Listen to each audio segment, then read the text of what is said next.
Hey guys, Mark here from Ratings.com, and today we're comparing the Samsung Galaxy Buds to the Beoplay E8 2.0. They're both truly wireless in-ears with Qi wireless charging cases. They're also both slight updates to older models, the Galaxy Buds replacing the Gear Icon X, and the E8 2.0 being the second iteration of the Beoplay E8 design.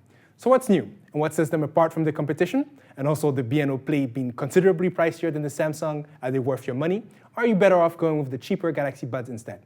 Well, in this review, we'll be comparing the design, sound, isolation, and leakage, which you'll get to hear for yourself later on in the video, as well as the active features and connectivity. But as always, let's start with what's in the box. As for what's in the box, for the Samsung Galaxy earbuds, you get 3 pairs of stability sleeves, 3 tip options, the manuals, the USB-C charging cable, the case, and the earbuds themselves.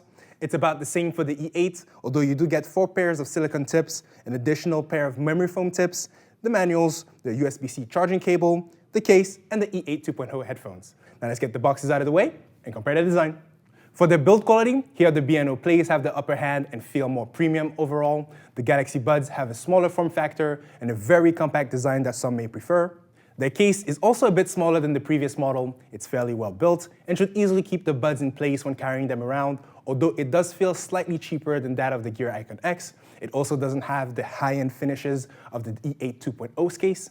The buds do not feel as dense or as sturdy as that of the Beoplays, and they're only rated IPX2. Unfortunately, we do not yet have a water and sweat resistance test on our current test bench to confirm this, but considering that sweat resistance and clogging issues that would reduce the volume level of one earbud compared to the other was the biggest downside of the Gear Icon X, this may be a deal breaker for some, especially if you often run and work out with your headphones. Otherwise, for most casual day-to-day activities, they feel about as well built as most truly wireless in-ears we've tested recently, with the benefit of being one of the smallest truly wireless design, which does play a role in comfort. The E8 2.0s, on the other hand, have a more premium look and feel that doesn't change much from the previous model, especially when it comes to the earbuds. The buds are dense and feel like they can take a bit more of a beating than the Samsungs. The case, however, has changed a little bit though, but not by much. It's about the same size as the previous model and a little larger than the Galaxy Buds case, but has a more luxurious leather coating on the outside that most would prefer. On the inside, they have this brushed metal finish that looks and makes it feel like a high-end item, and may be the deciding factor if you're looking for a premium design that sets itself apart from the competition. Both cases also support Qi wireless charging, but we'll talk a bit more about that in the active feature section. As for comfort, here the Galaxy Buds are slightly more comfortable than the Beoplays. They fit slightly better in most ears thanks to their smaller size. Once in your ears, they hold quite steady, which is great for most sports, although the sweat resistance may be a bigger issue.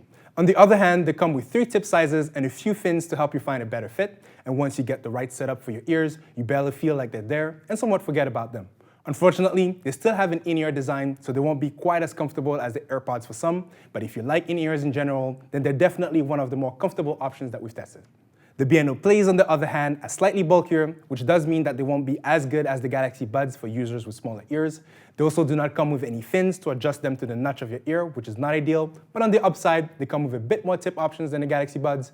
The foam tips especially fit well within the ear canal and makes them quite stable for running and working out. The silicone tips are about as good, but won't be as secure in your ears as the foam tips. Overall, the Beoplays are decently comfortable, but if you have smaller ears, then the Galaxy Buds would be the better fit. Lastly, for the control scheme, and here the Beoplays have the slight edge since they provide all the functions without needing to button map any volume controls.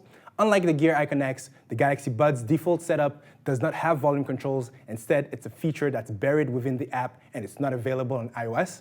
With the default setup, you can use the right or left earbud to manage calls and music playback. 1 tap plays and pauses your music, 2 taps skips tracks, and 3 rewinds. If you press and hold, you trigger the voice assistant. However, if you have an Android device, you can install the Samsung wearable app and switch the press and hold function to trigger the ambient mode or the volume up with the right earbud and volume down with the left. It's not the most intuitive of control schemes, but on the upside, it's a bit easier to use than the swipe gestures for volume on the Gear Icon X. And when you switch to the alternate setup, you still have playback functions like play, pause, so if you don't really use your voice-enabled controls, then you should be fine. The Beoplays, on the other hand, have all the functions with a series of taps and holds. 1 tap on the right earbud plays and pauses your audio, 2 taps skips tracks, and 3 taps triggers your voice assistant. 1 tap on the left earbud enables the ambient mode, 2 taps rewinds tracks, but there's no function for 3 taps. If you press and hold the right earbud, you turn the volume up, and if you press and hold the left, you turn the volume down. It's a decent control scheme, but does take a bit of time to get familiar with. On the upside, at least you have all the functionality without needing the app, which is much better for iOS users. So overall, for their design, the Beoplay are better built, more sweat resistant, and look a lot more premium. They also work equally well for Android and iOS, although they are slightly bulkier, so they won't be as comfortable for everyone, especially if you have smaller ears. And that's pretty much it for their design. Now let's compare the sound quality, isolation, and leakage with Sam. In terms of sound quality, both the Samsung and the Beoplay have a decent performance, but between the two, our recommendation would be the Samsung for its slightly better balanced treble. I would also like to point out that the Samsung Galaxy Buds perform nearly identical to the Samsung Gear Icon X, and the Beoplay E8 2.0 sound nearly identical to the first generation E8. Now, before looking at their measurement results, we are going to play a recording we have done with these headphones, so you can get an idea about how their sound compares for yourself. Just keep in mind that this is a relative comparison and not an absolute one. So it is good for seeing which headphone has more bass or treble, for example, but you won't be able to judge their actual sound profile. And if you get one of these headphones and listen to the same track that we've used here, you most likely won't hear the same thing.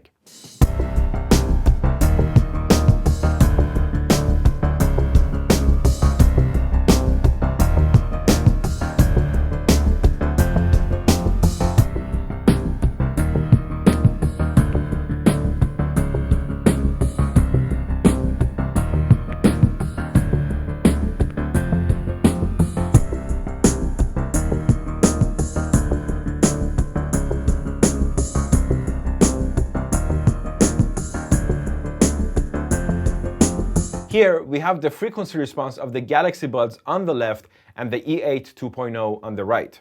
And as you can see, they have a relatively similar frequency response.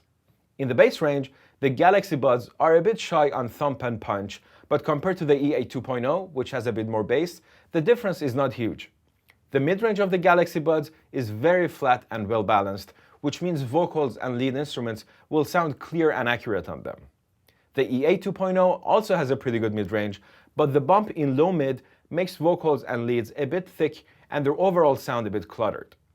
In the treble range, both of these headphones perform well up to 6 kHz, meaning they provide a good amount of detail and brightness for vocals and instruments. But the peaks in mid-treble, also known as the sibilance range, makes them sharp and piercing on S and T sounds.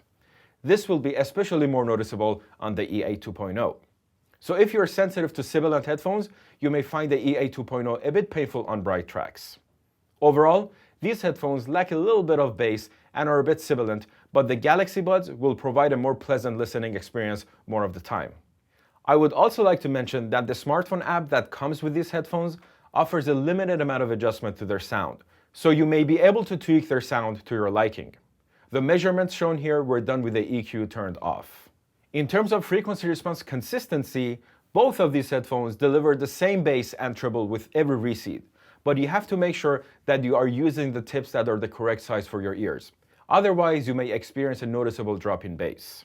Now for isolation and leakage, we have also recorded a comparison, which we're going to play now. First up is isolation.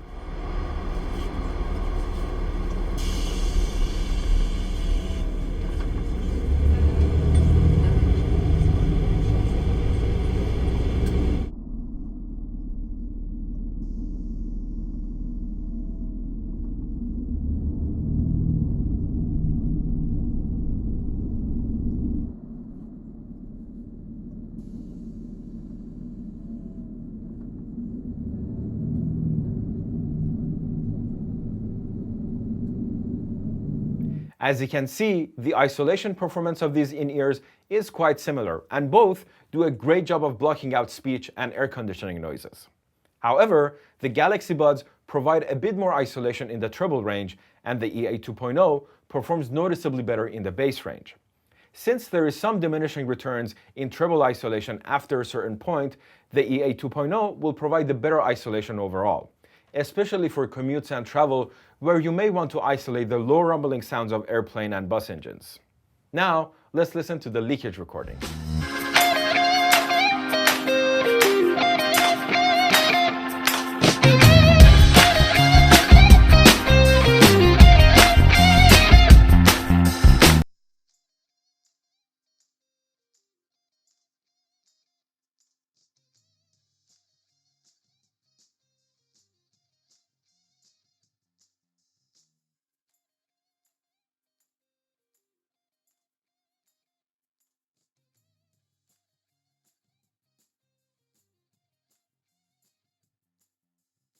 In terms of leakage, these headphones, like most in-ears, perform great and barely leak.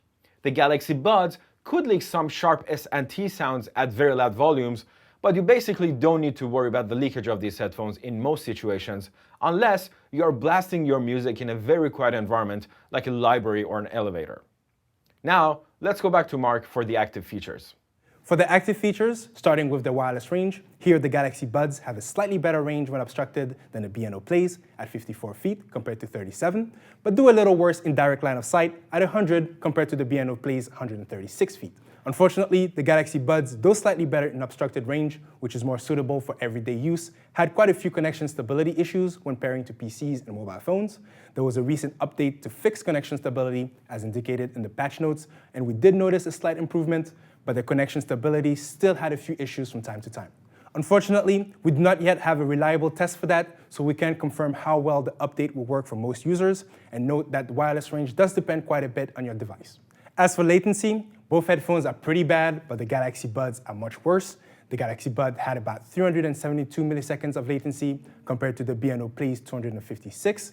Unfortunately, this means that both headphones will not be suitable for gaming on mobile phones and even watching videos, although we have noticed that some apps and devices do offer a slight compensation, so they may not be as bad for everyone. They do not have any low latency codecs like the Sennheiser Momentum True Wireless and other Bluetooth headphones with aptX LL, low latency, so if you mostly use your headphones for watching movies at home, you might want to check those out instead. For battery life, it's a mixed bag and depends a little bit on your use case. The Beoplays have the longer battery life overall, since they have 3 additional charges in their case and last about 4.5 hours on each charge for a total of 18 hours. However, the Galaxy Buds are one of the longest lasting truly wireless in-ears in terms of continuous playtime, at 7.5 hours of playback on a single charge, but only have 1 additional charge in their case. This brings the total battery life of the Buds to about 15 hours, but then again, if you have a long continuous listening session or a particularly long flight, the Buds will be the better option. However, for everyday use, if you often put the earbuds back in their case to charge, then the E8 2.0 will be the slightly better choice. On the upside, both these headphones charge relatively fast via USB-C, the E8 at 1.2 hours and the Galaxy Buds at 1.6, and they both support Qi wireless charging, which is pretty convenient if you already have a wireless charger or a phone that supports it, like the Galaxy S10 or the latest iPhone. For the apps, the Samsung wearable apps gives you slightly more features with the Galaxy Buds than the E8 2.0 with the new Bang & Olufsen app. With the Samsung wearable, you get a battery level for each earbud, a preset equalizer, enabling voice notifications in the buds, button mapping, and a Find My Earbuds feature. It's a decent app, but not quite on par with that of other truly wireless headphones like the Jaybird MySound app, which gives you a much better and more customizable equalizer. This is also the case for the E8 2.0 with the Bang & Olufsen app, which acts like a hub for all your Beoplay products. Unfortunately, you get a slightly lacking list of features. The touchstone presets give you a bit more flexibility since you can blend multiple presets together. But apart from that, you get a very bare bones in-app player and a transparency slider. Overall, both apps feel a little bit disappointing, especially when compared to other headsets. Lastly, for the connection options, the Beoplays are Bluetooth 4.2 and the Galaxy Buds are Bluetooth 5.0, so they may get a slightly better performance in wireless stability and range overall with a 5.0 source. But unfortunately, our current test bench only goes up to Bluetooth 4.2 for now. On the other hand, both headphones do not have multi-device pairing or NFC. They also come with USB-C cables, but only for charging. So in the end, which one should you choose? Well, the Galaxy Buds will most likely be the better option for most, especially for Android users. They're more affordable, slightly more comfortable and compact, and they sound a little bit better too, although their default sound is a little bit bass-light. The Galaxy Buds also have a longer continuous playtime, which will be a bit better for longer listening sessions, but the E8 2.0 have a longer battery life overall. The E8 also have a better, more premium-looking design that most would prefer, since they have all the controls and functions available for both Android and iOS, unlike the Galaxy Buds. If you have the budget, then they're a great choice, especially for iOS users, but for most, the Galaxy Buds would be a better value. However, we do not know yet if they will have the same clogging issues as the Icon X. And that's pretty much it. You can check out all our measurements on our website, and if you like this video, subscribe to our channel or become a contributor. Also, we're currently hiring in our offices in Montreal for various positions, so if you want to help people find the best products for their needs, have a look at our careers page on our website. Thank you for watching, and see you next time.